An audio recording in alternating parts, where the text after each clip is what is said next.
Second thing is that we were going to have an announcement today about SI, supplemental instruction for the course.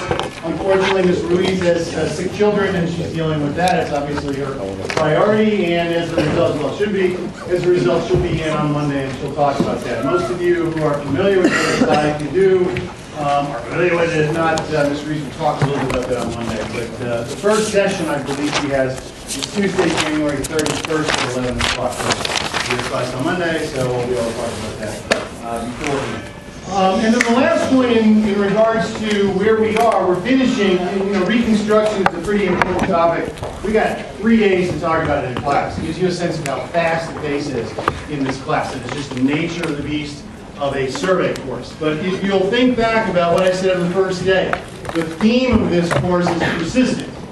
And one of the things that I tried to establish when talking about the South, the New South, African Americans, population, rising sense of racism, is that those themes are going to persist. Why? Because of the history and how it unfolds in regards to Southern Reconstruction. It does not have to be the way that case. There's a contingency built in. Right? If Lincoln wasn't assassinated, the Reconstruction is going to look completely different. Probably Lincoln's historical reputation is going to be completely different as a result of that. But he isn't, and it's not just one man. But the point is that we're talking about in this first section about sort of setting a baseline of the persistent values that are going to define modern America.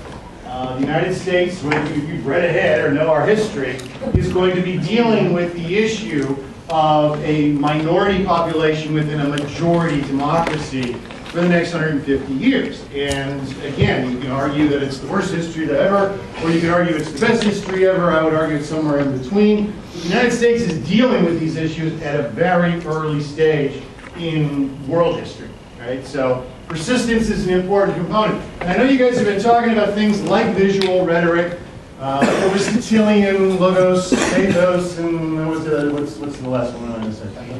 Yes, that's right. And what I want to do is to pick up on that today in dealing with this next topic, which is focused on Native Americans in the West. If I had more time in class, I would love to talk more generally about the West. The West is a fascinating subject. Again, not doing this just based on what I think, right? Everyone's got an opinion. I'm based on what historians have studied over the past. And what I did was just to select a couple to bring in as an example, 2 of which are very important. One of which is called Black Elk Speaks, and again, you'll notice they're getting a little thinner, which is a little bit better. Black Elk is a Lakota Sioux, and he is going to put in his own words the experiences of which we're going to be talking a lot about today. Understanding this population, and again, following that same model. What are their strengths? What are the weaknesses? What are their desires? What are they hoping to see in their interaction with white America? Even thinner still of this, right, is Gary Anderson's book called Sitting Bull and the Paradox of the Lakota Nation. And you'll find out what that paradox is as we're getting into this. But there's a lot of scholarship done on Native American history over the last 20 years, which has really revitalized and kind of shifted the idea of what Native American history is all about. And you're going to get a little taste of that today and on Monday. And then, back to one of the big fat books again. One of the ones that I'm not going to spend as much time on, what we're going to talk about, is the image of the West in mainstream white society. And this book is called Buffalo Bill's America, William Cody and the Wild Wild West Show. This notion of what the West represents is critical in terms of understanding how Native Americans fit into this narrative.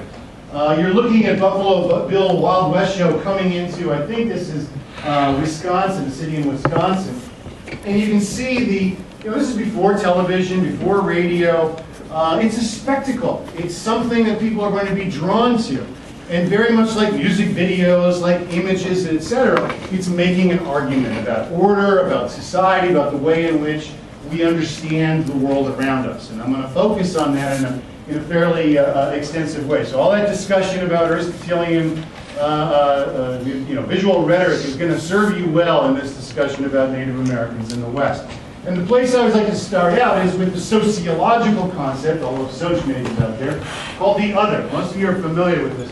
The other is a term used to apply to the kind of thinking process that goes on in all humans, right? If you're in Indonesia, if you're in China, if you're in Africa, if you're in Corpus Christi, Texas, when you don't know something about someone, when you're ignorant about someone, you are very quick, human brains are very quick to project ideas about what others are based on your own ignorance. When I walked in class on the first day of class, and you saw me, you saw, physical, long hair, music video, I didn't play videos, whatever.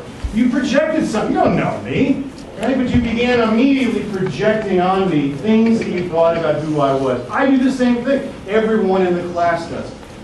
And one of the things that sociologists find is that projection of the other is strongest amongst those who have no contact with the people that they're talking about. So your views about Islam is probably going to be more of a projection the less you know about Islam.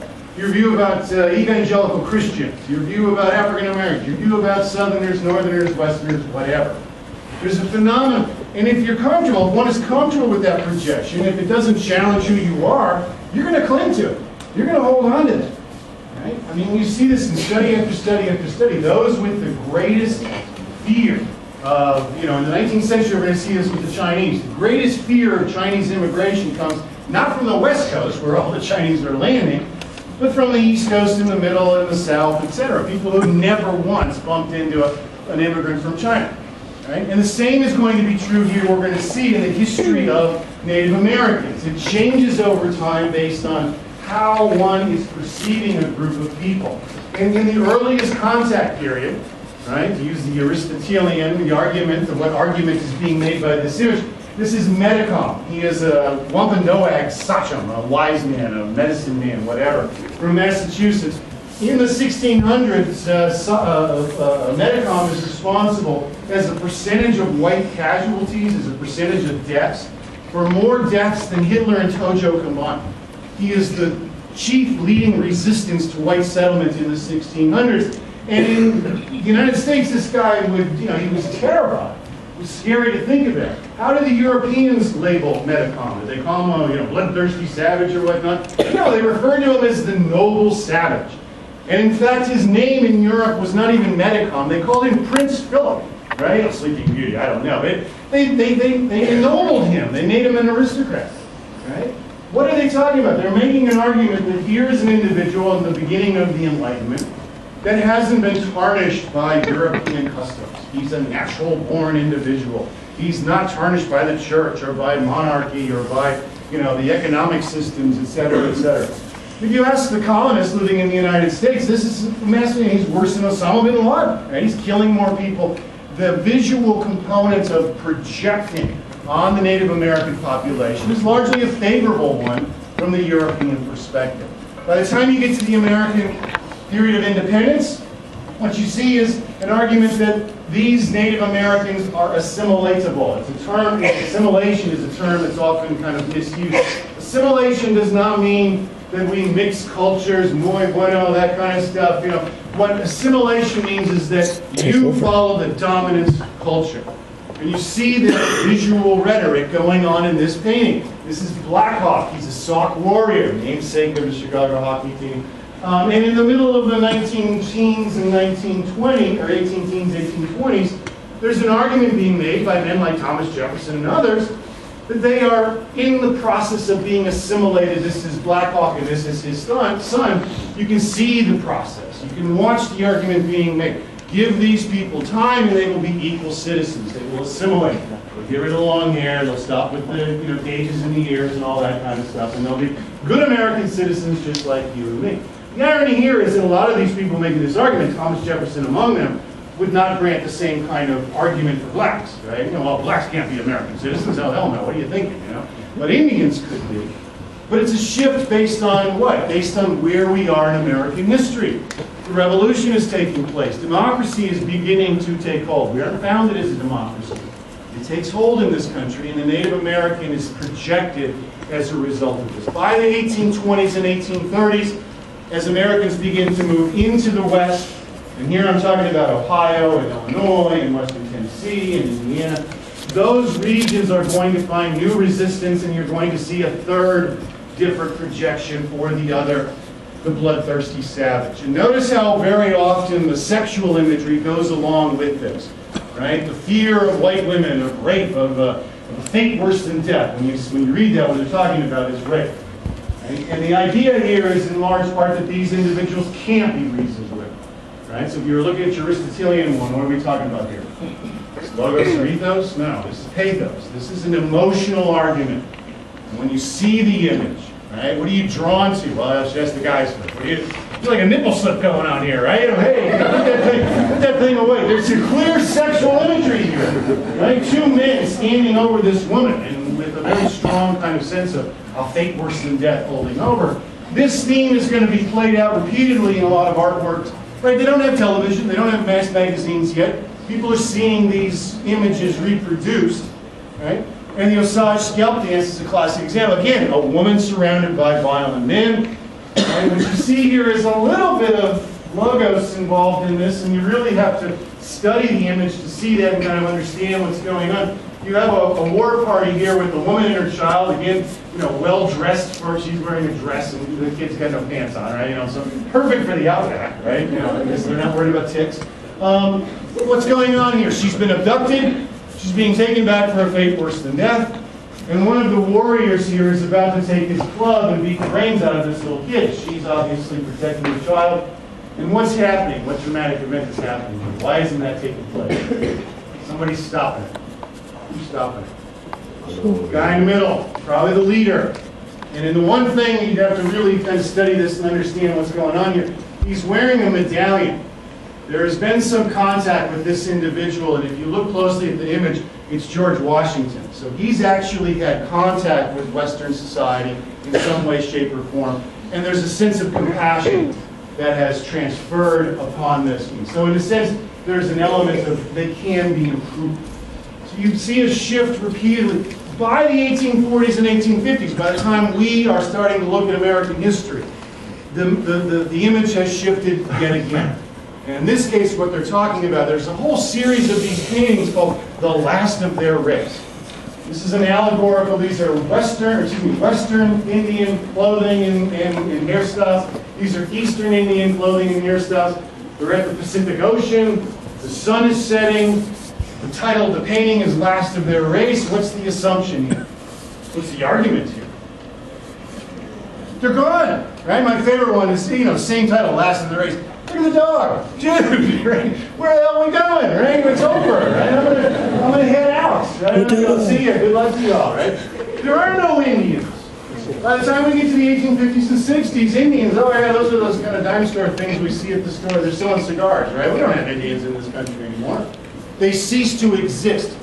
Very much like 20, 30 years ago, you ask the average American the difference between a Sunni and a Shiite and what is Islam, they wouldn't have a clue. Because it never reached any kind of level of recognition on our radar screen.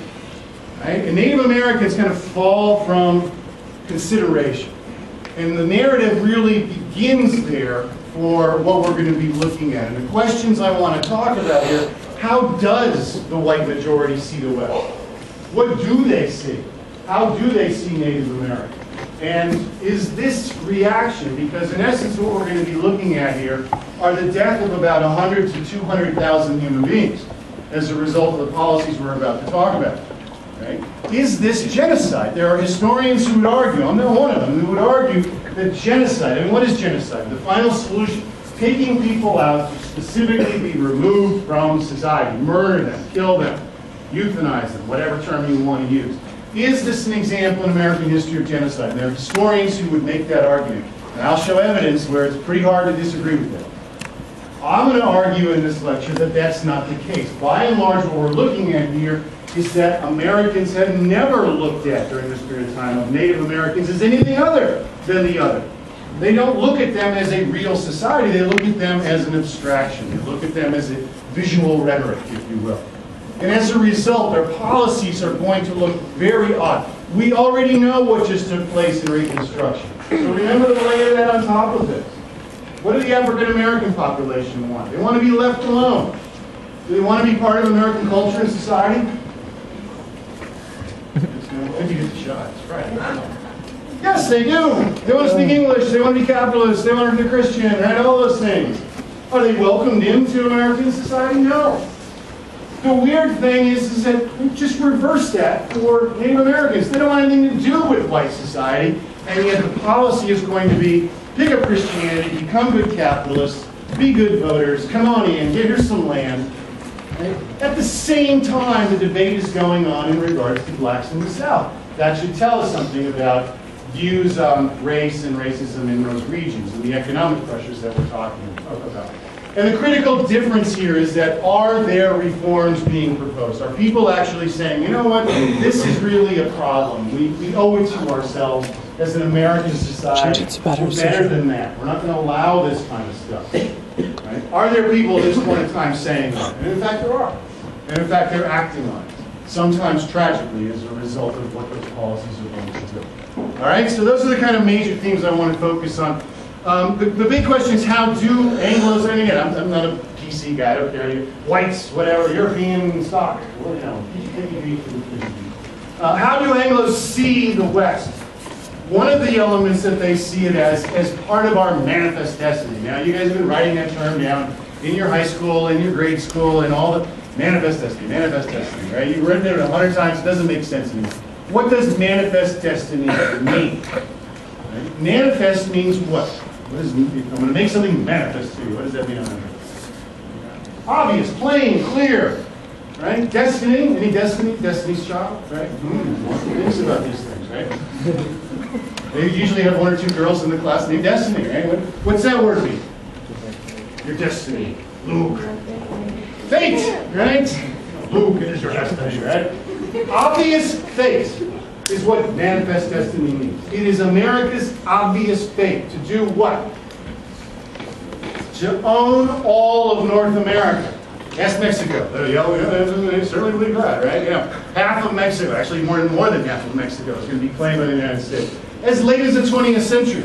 1913, the United States is already still making arguments for Canada. You know, we really should have parts of Western Canada. Canada, come on. You know, we're going to use that territory. It was America's obvious fate to Anglos that that territory is theirs. Doesn't matter who's living there. Doesn't matter whatever countries have claim to it. It's ours. Why? Because we live here and we're going to take it. Right? You want to talk about colonization? Here's a classic example of it. That's how we see the West. It's God's choice. God is telling us. I mean, look at the paintings here. Here's it. God's drawing these settlers out to the West. Past some really tough times, right? You know, on the one side you got Indians, on the other side you got all these natural impediments, bad weather, and all that kind of stuff. And then it's a real horrific story of how America's overcome these things to gain control of that. It's a test. It's God's little test. Pop quiz, right? Move west, take all that stuff, and get those other people out of it. A second way in which we see the West is provided by historians. Again, the historians. Right? We talked about the school of thought in regards to Reconstruction. This guy is probably the single most influential Western historian, Frederick Jackson Turner. Most of you have heard of the Turner thesis. If not, then you should be at least familiar with it. Turner is arguing this question: what makes America exceptional? What makes us different? In 1893, in the city of Chicago, there was a big exposition, a big World's Fair. And at part of that exposition, you're seeing part of the layout of the place. There were a group of historians got together, and Frederick Jackson Turner delivers a paper, and he says the significance, love that, the significance of the frontier on American history. And Turner makes a fairly clear argument. He says what makes America exceptional is that we've had free land. Keep that in mind. Free land. And then every generation has moved out into that territory. Why does that make the United States exceptional? Well, here we are in Corpus Christi. You guys are still young, right? And there's land and it's owned. And there's a society and governance and police force and ambulance and what have you. And actually, you're going to get older and you're going to look around and say, well, you know, my opportunities are not as strong here as if I move west. There's free land out there.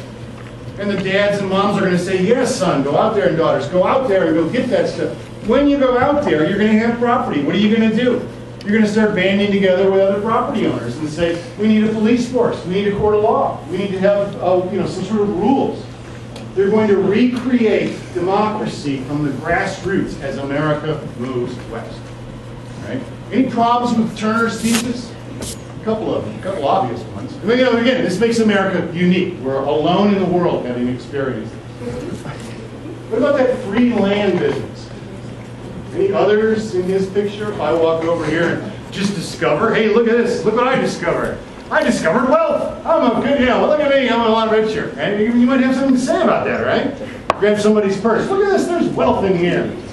There are people who are actually living here. That's Mexico.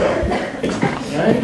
There are people, Native Americans, who actually have claim to land. They're not using it in the same way, which is a problem for Americans, right? But they are going to at least lay claim to it. The other thing is, are there any other countries, any other you can think about in the Western Hemisphere that have the same frontier?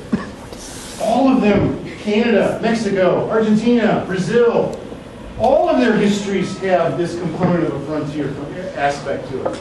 And if you look at the histories of the region of the Western Hemisphere, they're quite different. They're similar in many, many ways, but they're quite different in others. Right? So our history is different than Brazil's history, but we both had frontiers, and we both went through this process. So there's a couple of big holes in Turner's thesis, but it is an important argument to say, really flipping it on its head, when Turner is asking, what does the West do for the United States?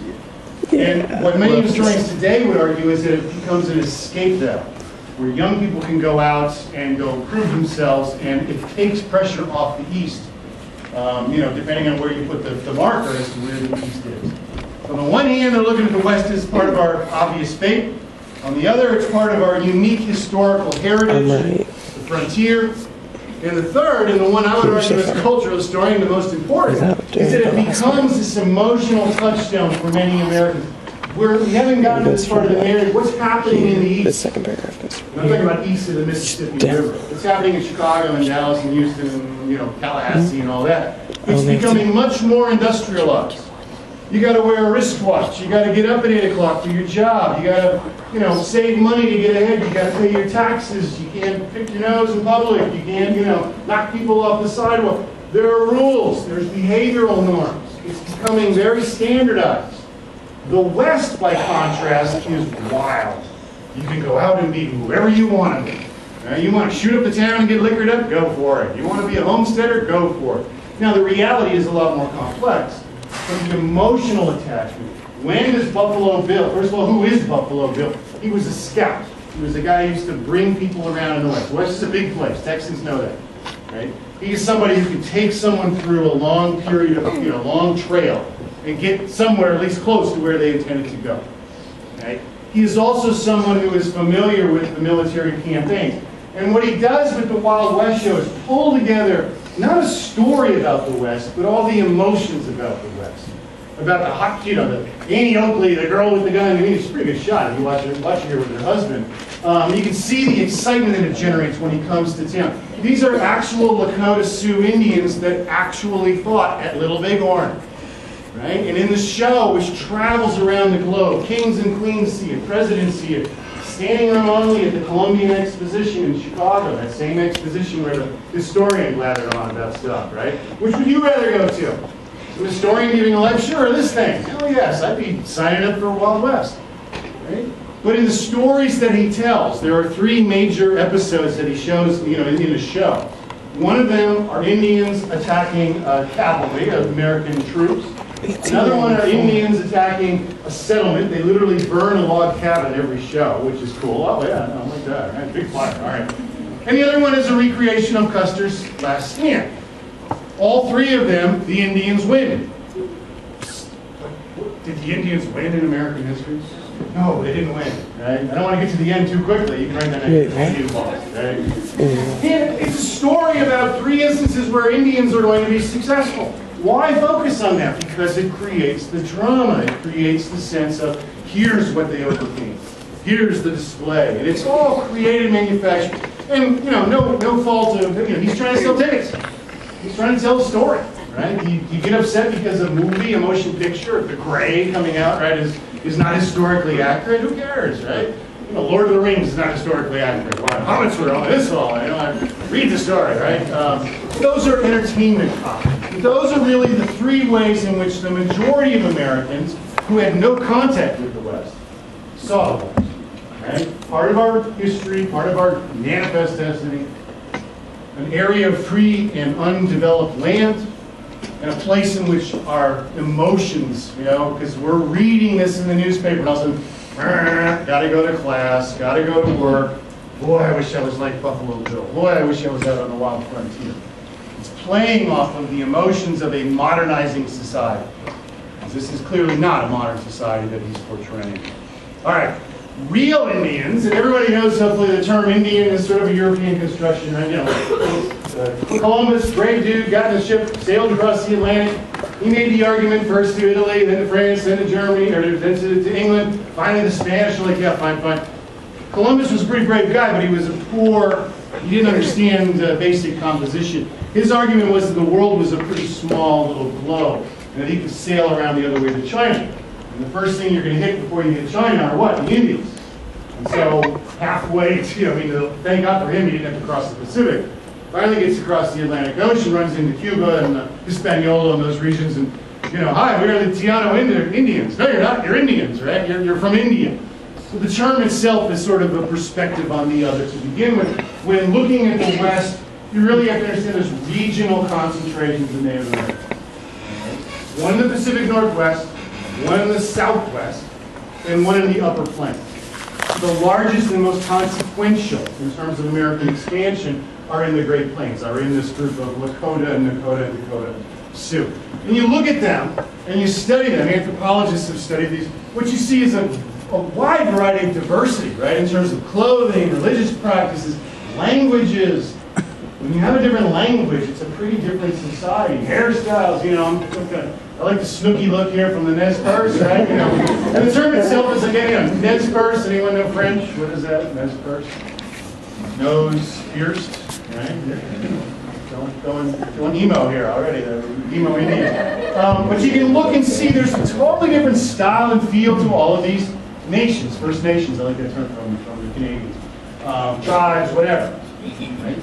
And they're regionally distinct in terms of what they do and how they do it. The reason why, as we're going to talk about, the Lakota are so important is that they're going to put up the chief resistance to Western expansion. They can. They have the resources. But even the name itself, the Sioux, is a construction in terms of who they are and what they are. Right? So when looking at Indians over this period of time, what we're looking at are really regional populations that are distinct. With, at least from the perspective of an American historian, the Lakota are probably the single most important. The Lakota word itself means the people, sort of generic, mix of Americans, right, Canadians, Mexicans, whatever. The term Sioux is an interesting one. It is an Indian derivation that means either one of two things, either dog or coward. Now, would you call yourself the American cowards? We are the American cowards. No, they're being called that by other Indians. Why? Because if you can see this little progression, they're being forced out of the East as whites begin to take control over those settlements. And their big discovery, and the thing that they're going to become very, very good at, is horsemanship. You put one of these dudes on a horse, or women on a horse, and they can do just about anything. And their society is going to expand in understanding Indian culture of this region. It's extremely hierarchical. Which means what? Which means if you were to talk about the Lakota, it's sort of an abstraction. If you were to ask an individual Indian of this region, you're a Lakota, yeah, I speak the language of the Lakota, but actually I'm from a tribe, I'm a Hunkpapa, and I, doing this. When you get down to the basics of who these people really are, how they live their lives, on ceremonial occasions, if you're going to have a marriage or you're going to have a religious ceremony, the entire group of people you would associate with is probably no bigger than this room. By and large, the people you lived with 9 months out of the year would be about the size of 1/2 of this room. Okay? Why is that? Why are these small little groups, relatively small? You're not going to see big cities. How did they live? They lived off the land. It is extremely rare to have large concentrations of Native Americans because they don't have a settled economy. They live off of moving and following the food and etc. Very different from, here's my farm, here's where I'm going to raise my pigs, here's where I'm going to raise my corn, get off my land. Okay? Very different cultural perspective. And one should look with real curiosity as historians if all of a sudden I start talking about in places like, never heard of Little Bighorn, there are 4,000 Native Americans encamped at Little Bighorn. What? Was there, HEB opening there? So, the Sam's Club, how the hell are they feeding themselves? They're there because of very unique circumstances. And Custer has the ill fortune of running into them. Right? And the reason why they're there and the reason why Custer is there is part of this story, as a part of it. And it gets to a problem that historians have. Here's Anderson's short little book here. I got it referenced up there. And that is what whites, what Europeans, what Americans know about Lakota society is gained only after we have contact with them. It means that there are certain people who are going to rise up to the top of Lakota society because they're in stress. They're trying to deal with white expansion. If you know anything about Lakota history, the two names that sort of jump out at you, Red Cloud and Sitting Bull, both of them are constructions of this contact. Right? They wouldn't have been that important. But they represent two very different responses to white expansion. Red Cloud is constantly looking to compromise, to find a way in which he is from a hereditary tribe. You see some of the iconography, the hair suits, those kind of chest plates right there. And you see Hollywood movies, and these braves are wearing these huge hair suits, and it's just laughable because they really are sort of an indication of how much their family goes back in the tribe's history. It's a pretty proud honor to have one of those hair suits on.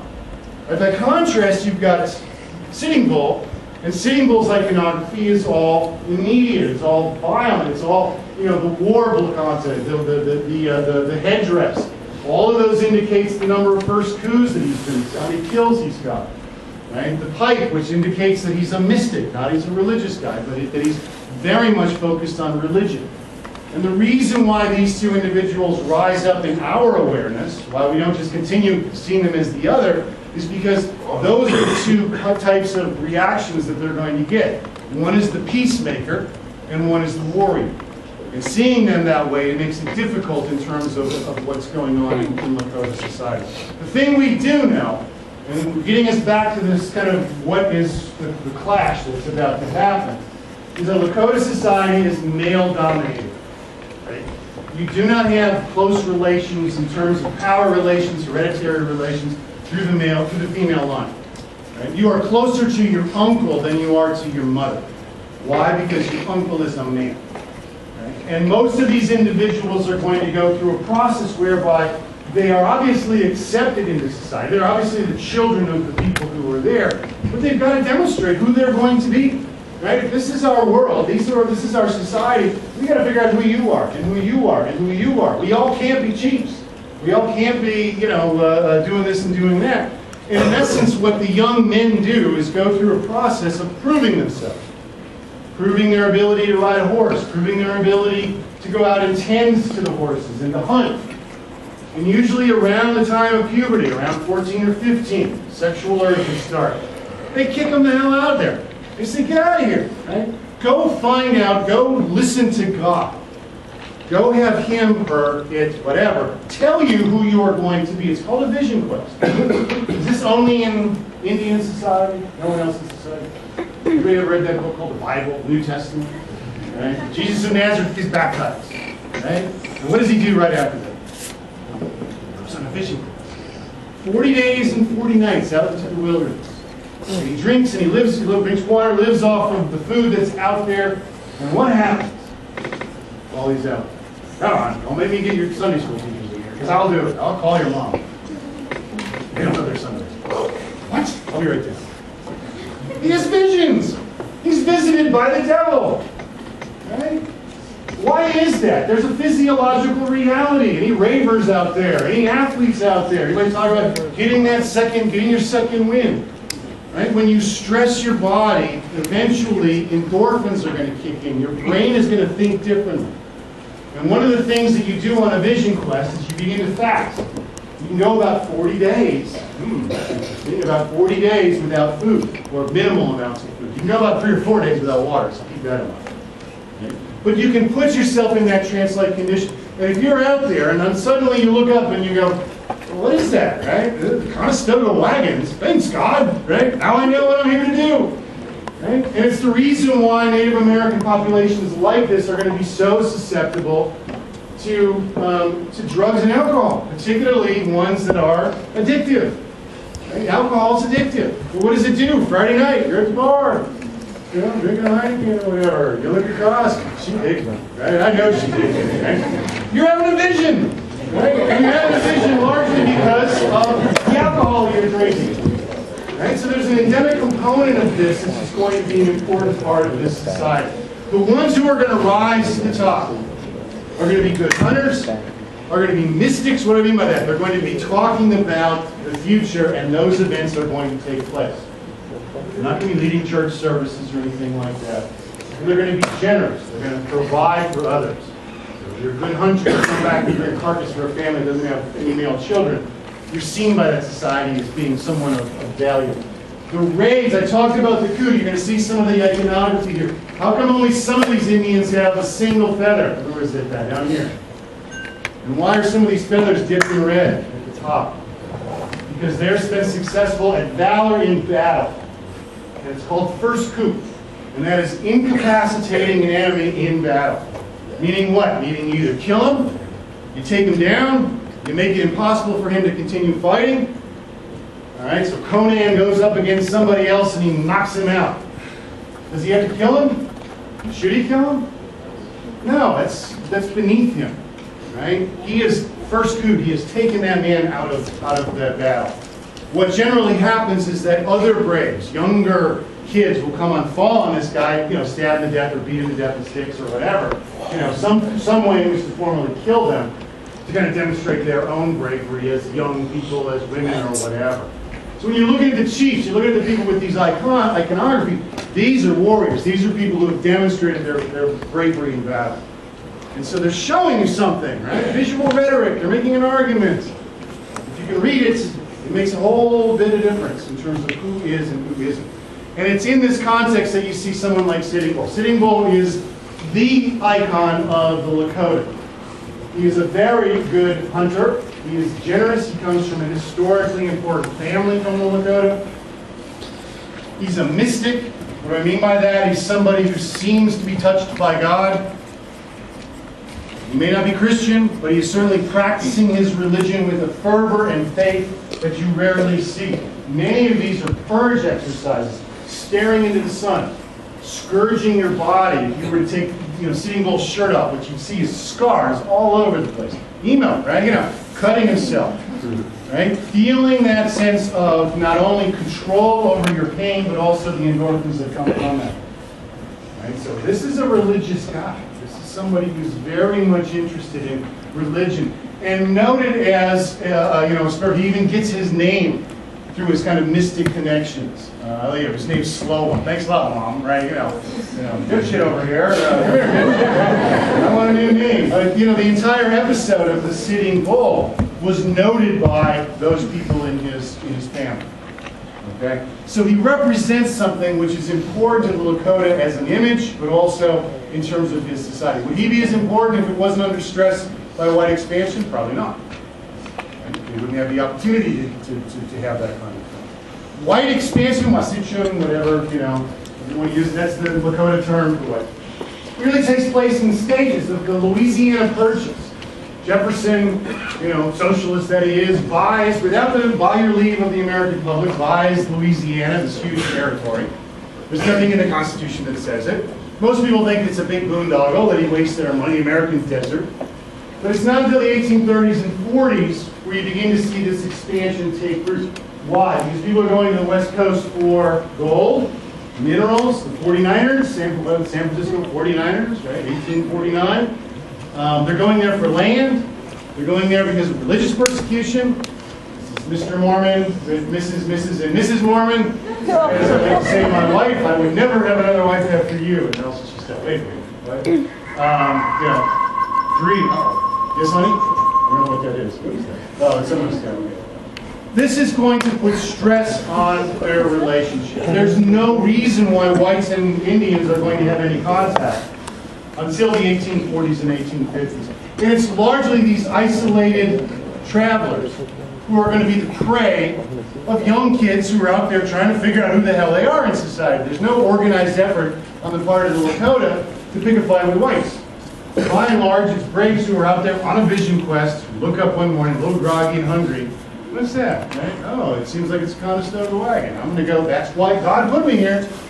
I'm going to go find out what's going on, and usually it leads to a violent response. The clash of values, and again, one of the reasons why Sitting Bull is so important is because he's going to articulate. He's going to put down in writing so we can read his values, his views. It's very clear, right? He's saying, in essence, that here is a different cultural society. In a sense, he's projecting an other on whites, right? It's like whites project an other on reds. And in a sense, he's got it pretty accurately. The difference between Indian society and white society is the value, personal values. Individuals. We're all individuals. It's society pluribus unum. Right? Individual freedom is the mantra of the United States. And the idea here is that we can own personal property. We don't have to have any relationship whatsoever to you guys, to anyone in the room. And suddenly I'm walking here, right, if I own this territory, and all of a sudden it's like, oh, what's this? This is kind of squishy. Oh, there's oil here, right? I put a little thing in here, start burning it. The whole room fills up with smoke, but I'm making millions of dollars because I'm selling this oil. You guys are like, Blackie, cut it out. It's off. It's mine. My land. I don't care if your air is dirty. I don't care if you're not getting any of this. We're okay with that. That's how our economy and our society work. Right? What they're looking at is that this is a clash of cultural contact. There's no desire for the Lakota to assimilate. There's no desire for someone like Sitting Bull to look like, talk like, study like, read like, pray like whites. And the irony here is I write that both whites and Native Americans believe God is on their side.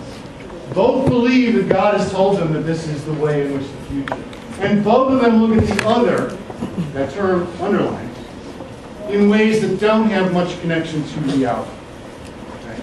This initial period in the 1840s and 1850s is going to be one where the Native American population, we should be clear about this, stop the United States going after the Indians and saying, let's make a treaty. The Native Americans are saying, we've got a problem here. We don't want to cause this kind of conflict with you people who are coming through our lands. You're not here to stay. You're not going to stay in places like Oklahoma or North Texas or whatever. You're on your way to Utah. You're on your way to California and Oregon. We understand that. Over 10,000, that number, 10,000. It's not how they live.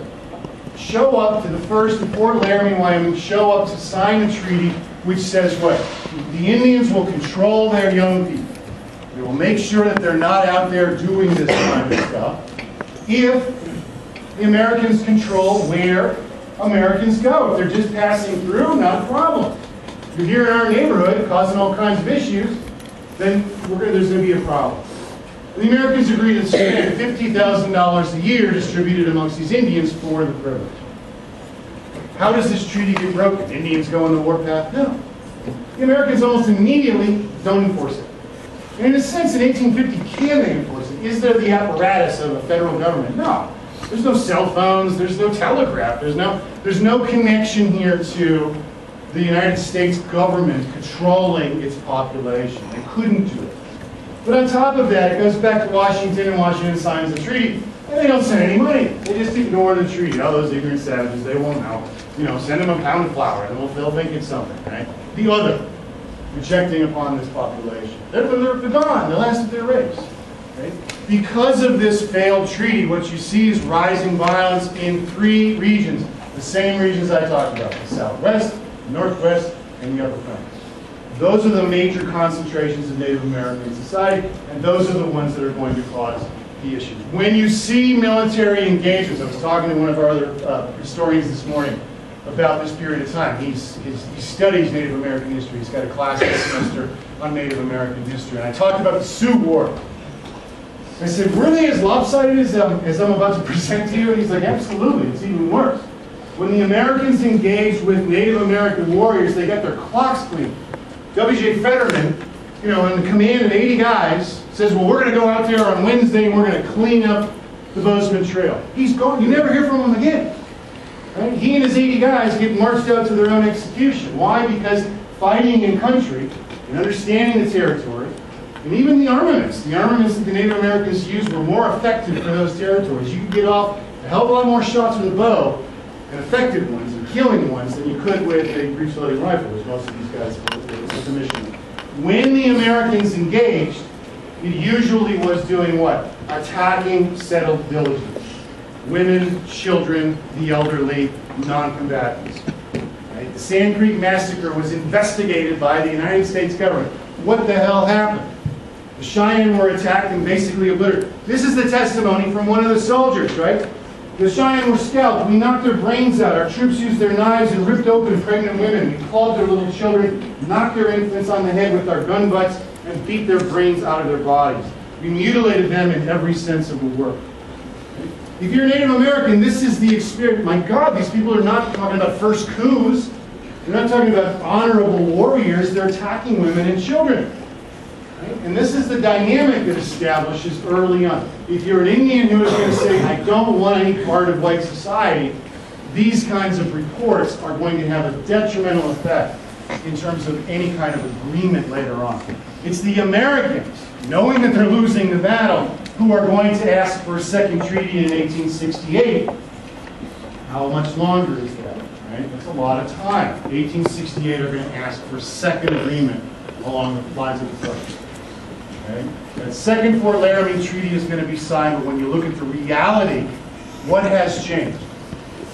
Look at this map. What's going on? You've got railroad lines, just like in Reconstruction, right?